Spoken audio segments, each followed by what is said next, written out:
नमस्कार विद्यार्थ्यांनो, मी प्राध्यापक डॉक्टर वर्षा भोसले. विद्यार्थ्यांनो, आजच्या व्हिडिओमध्ये आपण व्यापार चक्राच्या अवस्था म्हणजेच फेजेस ऑफ ट्रेड सायकल या संदर्भात आपण चर्चा करणार आहोत. तर विद्यार्थ्यांनो, प्रसिद्ध अर्थतज्ञ के.ई. बोल्डिंग, नंतर मेवूड सायमन, जे इस्टे, नंतर अल्बर्ट मेयर्स इत्यादी जे काही अर्थतज्ञ आहेत, या अर्थतज्ञांनी व्यापार चक्राच्या वेगवेगळ्या अवस्था स्पष्ट केलेल्या आहेत. त्यांनी म्हणजे यामध्ये दिलेल्या व्यापार चक्राच्या अवस्थांचं जे काही स्पष्टीकरण आहे, ते स्पष्टीकरणावरून व्यापार चक्राच्या ह्या ज्या काही मी दिलेल्या म्हणजे व्यापार चक्राच्या मंदी आहे, पुनरुज्जीवन आहे, तेजी आहे किंवा अपसरण आहे, अशा ज्या काही 4 अवस्था आहेत, त्या 4 अवस्था या व्यवहारामध्ये असल्याचं स्पष्ट केलेलं आहे. तर विद्यार्थ्यांनो, आपण व्यापार चक्राच्या अवस्था म्हणजे तेजी, अपसरण, मंदी आणि पुनरुज्जीवन ह्या ज्या काही व्यापार चक्राच्या 4 अवस्था आहेत, त्या अवस्था आपण सविस्तर पाहणार आहोत. तर इथं आकृतीमध्ये बघा की व्यापार चक्राच्या 4 अवस्था दर्शवलेल्या आहेत. बघा, इथं मंदी आहे, अपसरण आहे, तेजी आहे, पुनर्जीवन आहे. तर या अवस्था कशा पद्धतीनं आहेत म्हणजे आता बघा की स-प ही रेषा म्हणजे ही स-प ही जी काय रेषा आहे, ही रेषा अर्थव्यवस्थेतील आर्थिक व्यवहाराची सरासरी पातळी दर्शवते. कसली पातळी? सरासरी पातळी दर्शवते. ती लक्षात घ्या, इथं आकृतीमध्ये क्ष अक्षाला समांतर आहे असं गृहीत धरलेलं आहे. कशा पद्धतीनं? अशी समांतर आहे अशी गृहीत धरलेलं आहे. म्हणजे आकृतीत दर्शवल्याप्रमाणे ज्या काही 4 अवस्था आहेत, ज्या 4 अवस्थांचं स्पष्टीकरण इथं आपण करणार आहोत. तर पहिलं स्पष्टीकरण इथं तेजी म्हणजेच प्रॉस्परिटी. तर व्यापार चक्राच्या अवस्थेमध्ये बघा, औद्योगिक उत्पादन, वस्तूच्या बाजारातील किमती, नंतर रोजगार, उपभोक्त्याचं उत्पन्न इत्यादीमध्ये जे काही मोठ्या प्रमाणात काय झालेले असते? वाढ झालेली असते. आता अर्थतज्ञ हॅबलरच्या मते, अर्थतज्ञांचं नाव आहे की हॅबलर, हे हॅबलरच्या मते हॅबलर काय म्हणतात की तेजी म्हणजे व्यवहाराची अशी अवस्था की ज्यामध्ये उपभोग घेतलेले वास्तव उत्पन्न, लक्षात घ्या, उत्पादन झालेले वास्तव उत्पन्न आणि रोजगाराची जी काही पातळी आहे, या बाबी उच्च किंवा वाढते असतात. बघा, आणि यात न वापरलेली जी काही साधन संपत्ती आहे, ती साधन सामग्री ही बेकार किंवा कामगार त्याच्यामध्ये आढळत नाहीत किंवा फारच कमी कामगार आढळतात. आता हॅबलर यांनी काय केले की या तेजी या अवस्थेची जी काही वैशिष्ट्ये आहेत, तेजीची वैशिष्ट्ये काय म्हणलेली आहेत की पहिलं वैशिष्ट्य असं आहे की उत्पादन आणि व्यापाराची उच्च पातळी. पहिलं वैशिष्ट्य काय की तेजीमध्ये उत्पादन आणि व्यापाराची उच्च पातळी, नंतर परिणामकारक मागणी उच्च पातळी, नंतर रोजगार आणि उत्पन्नाची उच्च पातळी, भांडवलाची सीमांत कार्यक्षमता ही उच्च स्वरूपाची, नंतर किंमत चलनवाढ किंवा व्याजदरामध्ये वाढ, बँकांच्या कर्जात मोठ्या प्रमाणात वाढ, व्यावसायिक आशावाद. लक्षात घ्या, म्हणजे सगळ्या ह्या अर्थव्यवस्थेतील उत्पादनात क्षमतेचा पुरेपूर वापर, हे जे काय तेजीमध्ये ही काय वैशिष्ट्ये, तेजीच्या अवस्थेमध्ये ही वैशिष्ट्ये सांगितलेली आहेत. कोणी सांगितलेले आहेत? हॅबलर यांनी. नंतर या आकृतीच्या अनुषंगाने इथं अपसरण, एक सेकंड, हे अपसरण म्हणजे काय? त्याला आपण काय म्हणतो? घसारा. अपसरण म्हणजे घसारा.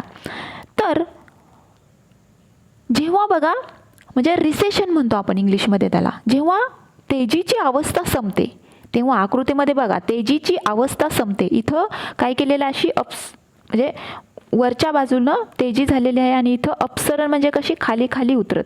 म्हणजे जेव्हा तेजीची अवस्था संपते तेव्हा आपणास सुरुवात होते, म्हणजे अपसरणास सुरुवात होते. म्हणजे अपसरण हे वळणबिंदूशी संबंधित आहे. लक्षात आलं? ही अवस्था तुलनेने काही कमी काळ टिकते. म्हणजे विस्तार घडवून आणणाऱ्या घटकांपेक्षा संकोच घडवून आणणारे घटक शक्तिशाली ठरतात, तेव्हा अपसरण घडून येतं, म्हणजे घसारा घडून येतं, हे लक्षात या. म्हणजे बँक कर्जाची परतफेड, किमतीची घसरण इत्यादीमुळे काय होतं की अपसरण हे घडून येतं, म्हणजेच घसारा.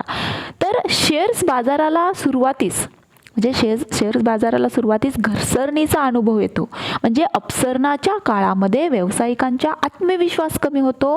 प्रत्येक जण काय होतं की गुंतवणुकीच्या भावी लाभदायकतेबद्दल निराश जाणवतो आणि त्यामुळं काय होतं की गुंतवणुकीमध्ये मोठ्या प्रमाणात कपात केली जाते आणि भांडवली वस्तूच्या उद्योगातील उत्पादनात घट होते. लक्षात आलं. आता आपली दुसरी अवस्था बघा इथं, मंदी.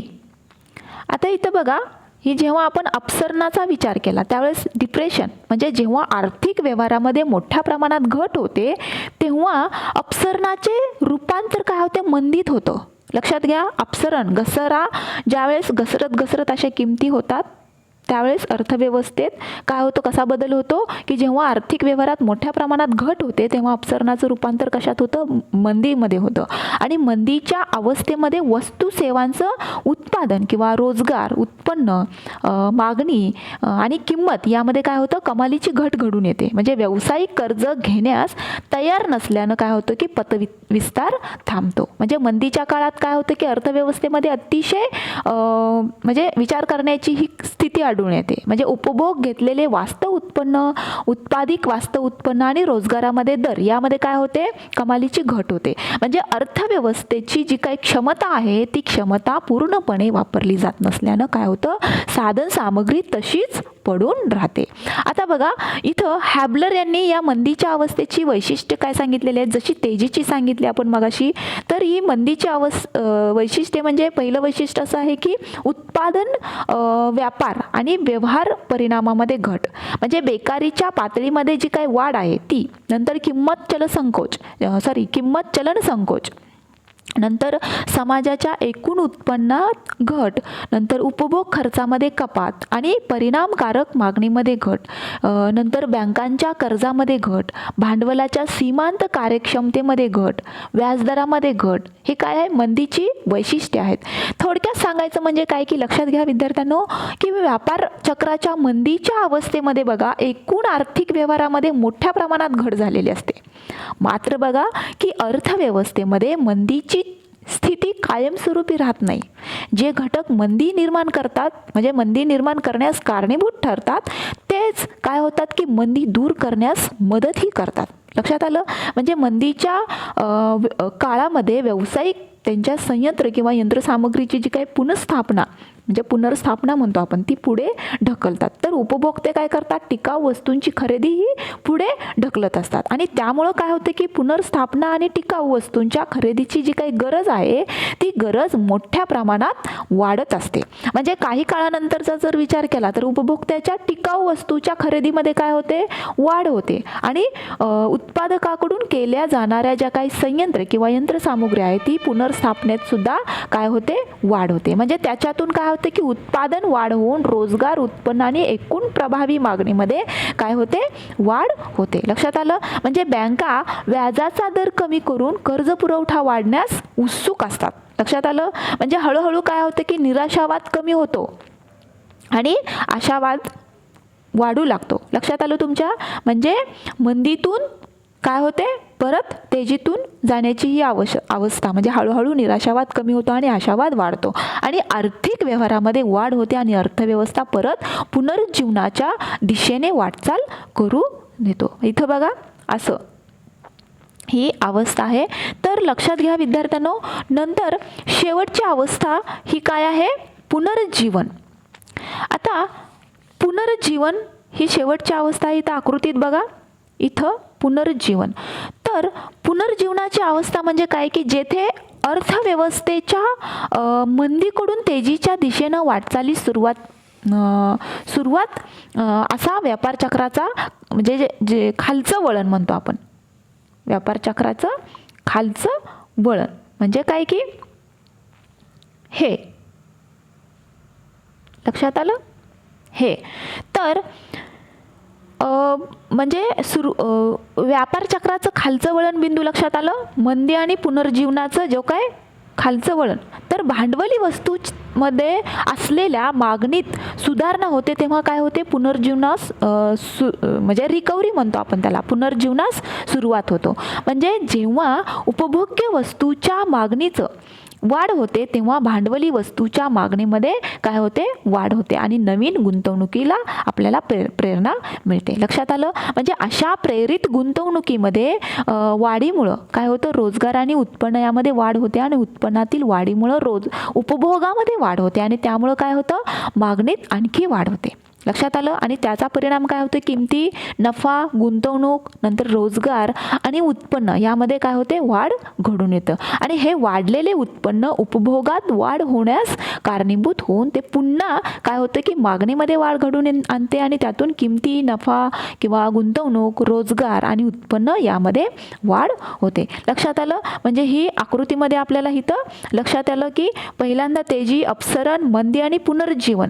तर लक्षात घ्या विद्यार्थ्यांनो, ह्या ज्या काही व्यापार चक्राच्या अवस्था आहेत या अवस्था आपण इथं आकृतीद्वारे स्पष्ट केलेल्या आहेत. तेजी, तेजीनंतर अपसरण, अपसरानंतर मंदी आणि मंदीनंतर जे काही पुनर्जीवन येतं ते पुनर्जीवन म्हणजे पुनर्जीवनाच्या काळामध्ये रोजगार, उत्पन्न आणि उत्पन्नाच्या पातळीत हळूहळू परंतु सातत्यानं सुधारणा होते आणि उद्योगाच्या अपेक्षात काय होते, सुधारणा होते आणि व्यावसायिक आशावादामुळे विकास, गुंतवणूक वाढीस प्रेरणा मिळते. लक्षात आलं. म्हणजे विस्ताराची जी काही प्रक्रिया आहे ती प्रक्रिया सातत्याने चालू राहून पुनर्जीवनाच्या अवस्थेमध्ये रूपांतर पुढे काय होतं, नंतर तेजीत. इथं बघा आकृतीमध्ये इथं पुनर्जीवन आपण संपवलेलं आहे. म्हणजे लक्षात आलं तुमच्या. तर हा जो पुनर्जीवनाचा भाग, नंतर बघा इथं तेजी आणि नंतर परत अपसरण.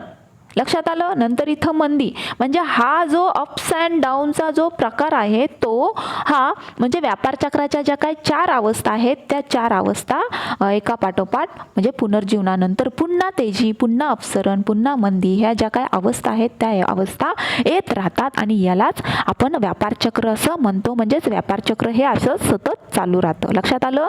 तुम्हाला या आकृतीवरून लक्षात आलं. तेजी, अपसरण, मंदी आणि पुनर्जीवन.